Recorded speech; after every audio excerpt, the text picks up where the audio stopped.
Tonight's episode of the 31st Lap Podcast is brought to you by Tamiko, Chrysler, Dodge Jeep, and Ram, serving the Finger Lakes since 1963.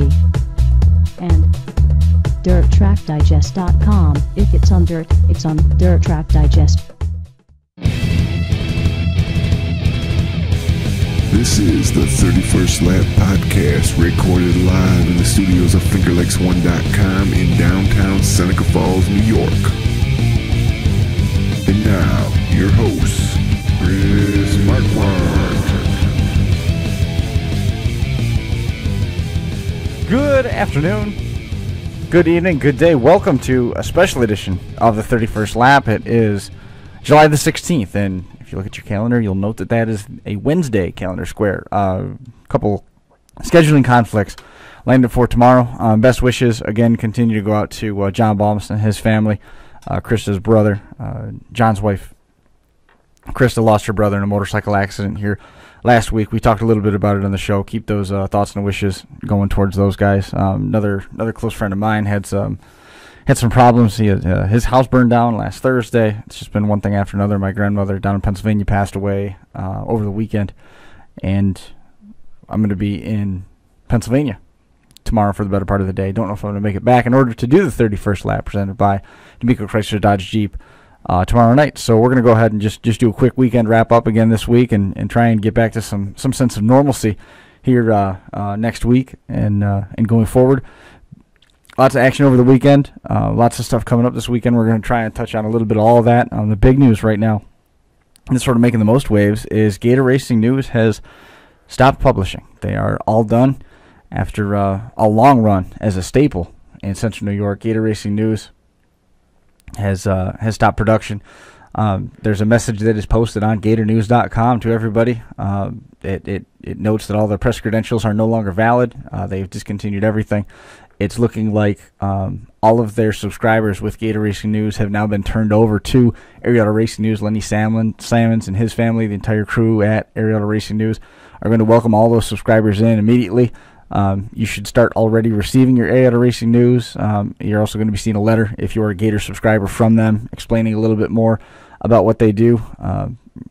Arietta Racing News is a good paper. I wrote for them. I wrote for Gator Racing News too. I worked in layout, handled some writer development, and did a lot of the editing and stuff that went on there. It's sad to see them go. They've been doing this for a long time, almost 50 years now. Gator Racing Photo News has been here. Norm Patrick started it. Joe Patrick was really at the helm of it here the last several years.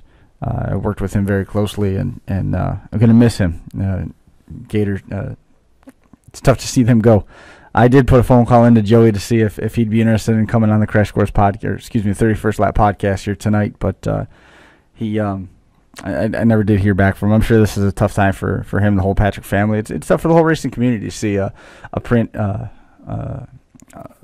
periodical like this go away. I mean, this is a trade paper. It's been a standard in Central New York for a long time, and hopefully we find something that can come in and fill that gap, if it's Arietta Racing News or if it's something else that comes in and fills that hole. Again, Gator Racing News out of print. Unfortunate to see. Tough to see that one go. New York State Fairgrounds are going to be coming to life this weekend. I don't know if all you guys are into circle track racing and into classic cars, and a lot of you folks are working on both sides. 15th installment of the PPG Syracuse Nationals are this weekend, Friday to Sunday, July 18th. That place has set record year after year with their car attendance. It started out in 1999 as an idea. July 2000, it was finally a reality. There was 4,300 vehicles there. Last year, there was 86,000 people and nearly 8,000 cars on the fairgrounds. They've raised more than $720,000 for charity since the inception of the show in 2000. Highlights for this year: Charlie Hutton, who was from American Hot Rod and Overhaul and is going to be meeting fans in the PPG booth at the Center of Progress building. RacingJunk.com is going to present Gasoline Alley, and this is really cool. I'm excited about this. 40 vintage race cars from all walks of competition: asphalt and dirt ovals, Grand Prix, the Frantic Ford Mustang. Funny Car is going to be there. Brian Darcy's Top Fuel Dragster is going to be there. Ed Pearson's going to have an altered AA fuel car there.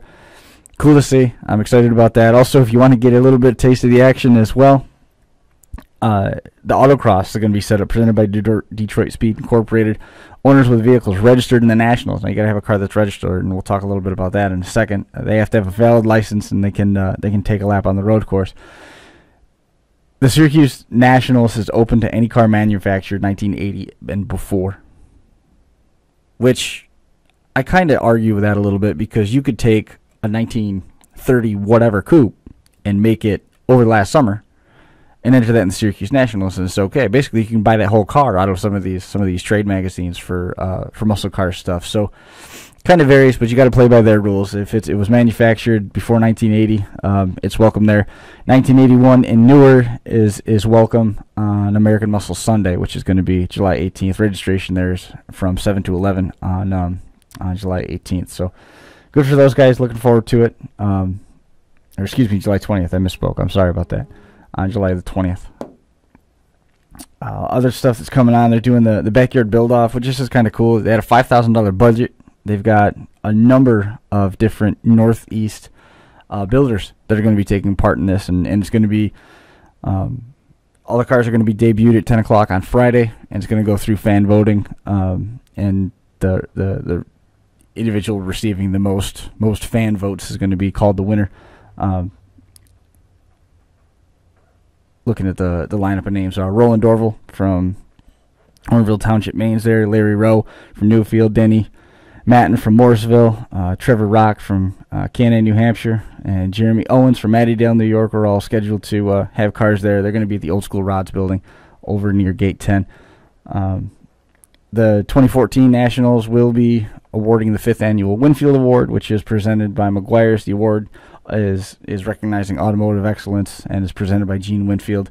Winner goes home with a trophy, a jacket, and $10,000, which isn't too awful bad for that project. The horticulture building is going to be full of the Artie's Party, Panel Jam, and the Pinstripers Party. They do all sorts of custom artwork, which is then auctioned off through the course of the weekend at the Syracuse Nationals. All the proceeds from that going to the Ronald McDonald House Charities of Central New York. There's stuff that's on display right now through tomorrow at the Canyon area at Destiny USA. 15 bands are going to be performing. David Tucci is built and is going to give away a 1970 Mustang this year. Advance sale tickets are available until tomorrow at participating fast track markets. One-day passes are $17 at the gate.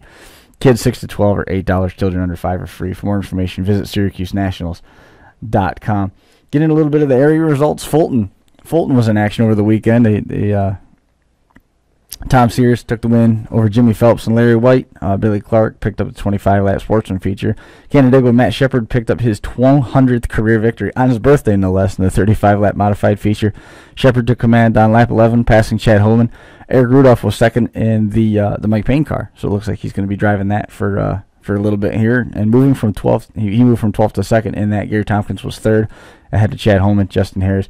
Dave Allen flipped and 8 laps in, but he was all right. Steve Payne, he is holding on to the points lead at this point. Tyler Meeks won the Sportsman feature. He took the lead from the outside of the front row, held on to the point for the duration.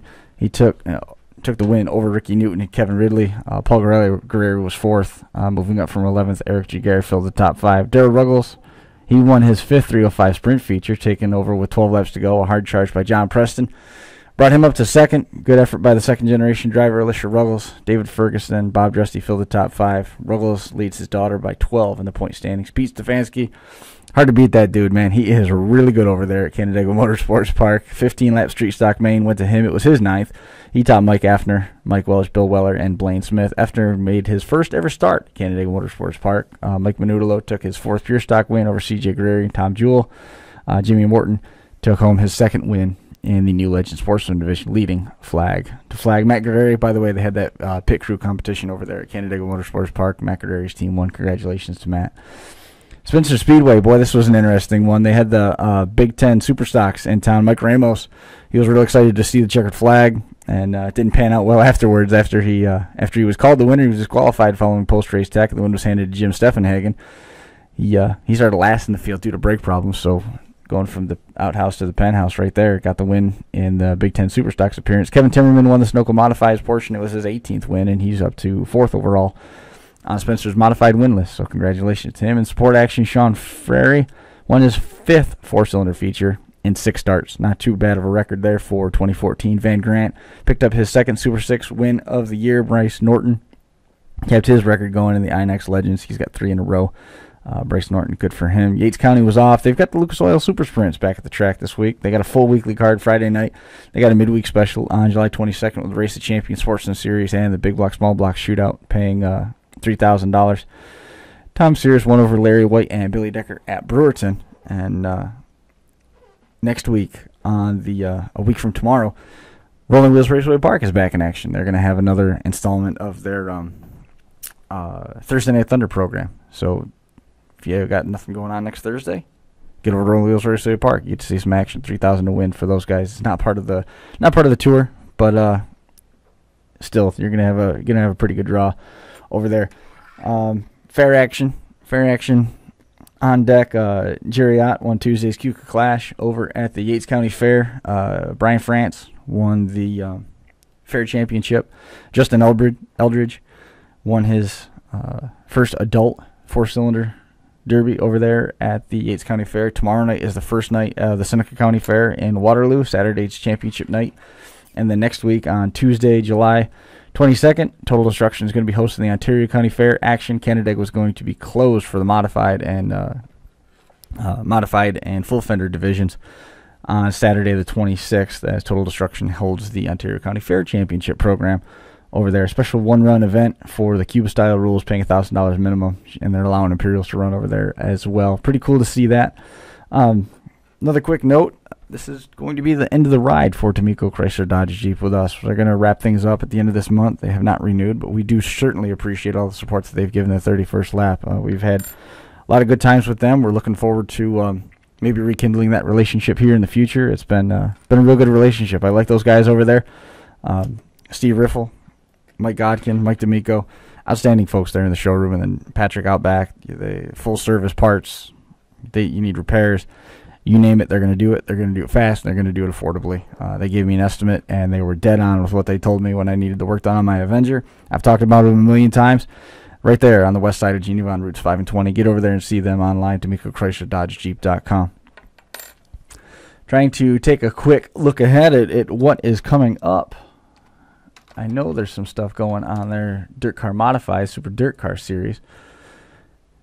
That's the one that I forgot. The Big Brawl 75 at Big Diamond was canceled over the weekend. The Big Show has been rescheduled. The Big Show is going to move to July the 30th. That was Brett Hearn's show over at Albany Saratoga Speedway. And we also lost Utica Rome. Utica Rome is not going to happen. That initially was planned for June 25th, and it doesn't look like that is going to be that's not going to be made up. Lost a couple races, but we got some more coming up. July 21st, they're going to be at Granby. July 22nd, they're going to be at Drummond, and then the Big Show is coming up on July the 30th. So 3 races in the next 10 days or so for the Super Dirt Car Series. Be keeping a close eye on that. Hopefully we can get everybody back together, get John back here in the studio, and get Mike back here in the studio. He was out in Ohio. He got a chance to go see the King's Royal, and he said it was just fantastic. There was nothing like it. He wrote a couple features from out there for Dirt Track Digest. You want to read those, go swing over to dirttrackdigest.com, take a look at that. Hopefully we'll get everybody back together here, and we'll be able to do this again with a full staff on a regular Thursday night. Next week, Tuesday, I'm going to be in Dunkirk. Wednesday, I'm going to be in Whitney Point. And then Thursday, I'm off so that we can be back here. Hopefully, everything goes according to plan. We don't have any more of these surprises. But, you can't control fate. And some of those things just come up like that. So best wishes to John. I certainly wish him the best. This is his family pretty hard. And, be supportive of John. He deserves it. He's a good dude. It's a good family. And it's unfortunate for that whole family to be going through that situation where they lost a loved one. It's going to do it for us. It's an abbreviated show. I know it was short. We got some of the results out there. We know about the Super Dirt Car Series coming up. Rolling Wheels coming up next week. Empire Super Sprints presented by Lucas Oil at Yates County Speedway on Friday.